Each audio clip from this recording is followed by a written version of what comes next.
പൈവളിയെ ബായിക്കട്ടെ ലക്ഷം വീട് കോളനി നിവാസികളുടെ ദുരിത ജീവിതത്തിന് പരിഹാരം കാണണമെന്ന ആവശ്യം ശക്തമാകുന്നു. കുടിവെള്ളവും ശൗചാലയവുമില്ലാതെ നിരവധി കുടുംബങ്ങളാണ് ഇവിടെ ദുരിത ജീവിതം നയിക്കുന്നത്. This news sponsored by Boby Chemmanur international jewellers. Paivalike പഞ്ചായത്തിലെ 18-ാം വാർഡിൽപ്പെട്ട ബായിക്കട്ടെ ലക്ഷം വീട് കോളനി നിവാസികൾ കുടിവെള്ളമില്ലാതെയും ശൗചാലയമില്ലാതെയും ദുരിത ജീവിതം നയിക്കുകയാണ്. 4 സെന്റ് വീതമുള്ള 16 വീടുള്ള കോളനി നിവാസികൾക്ക് കുടിവെള്ളത്തിന് 2 സർക്കാർ കിണറുകൾ ഉണ്ടെങ്കിലും വേനൽ സമയത്ത് 600 രൂപ വണ്ടിക്കൂലി നൽകിയാണ് കുടിവെള്ളം കൊണ്ടുവരുന്നത്. പഞ്ചായത്ത് നിർമ്മിച്ച പൊതു ശൗചാലയത്തിന്റെ സെപ്റ്റി ടാങ്ക് നിറഞ്ഞതിനാൽ നിലവിലുള്ള ശൗചാലയം അടച്ചിട്ട നിലയിലുമാണ്. ചില വീടുകളിൽ ശൗചാലയമുണ്ടെങ്കിലും ഇതേ അവസ്ഥ തന്നെയാണ്. ഇലക്ഷൻ സമയങ്ങളിൽ വോട്ട് തേടിയെത്തുന്നവർ ജയിച്ചു കയറിയാൽ പിന്നെ ഇങ്ങോട്ട് തിരിഞ്ഞു നോക്കാറില്ലെന്നാണ് ഇവിടുത്തുകാർ പറയുന്നത്.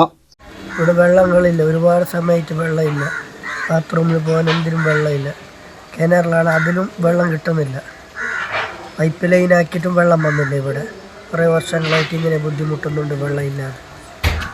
വീടും അങ്ങനെ ഇങ്ങനെ വീഴാനായിട്ടുണ്ട്, എല്ലാം പൊളിഞ്ഞിട്ട് കുറേ വർഷങ്ങളായി ഇങ്ങനെ പഞ്ചായത്തിന് വൈകി പോകുന്നു. ഇതുവരെ ഒന്നും ശരിയായിട്ടില്ല.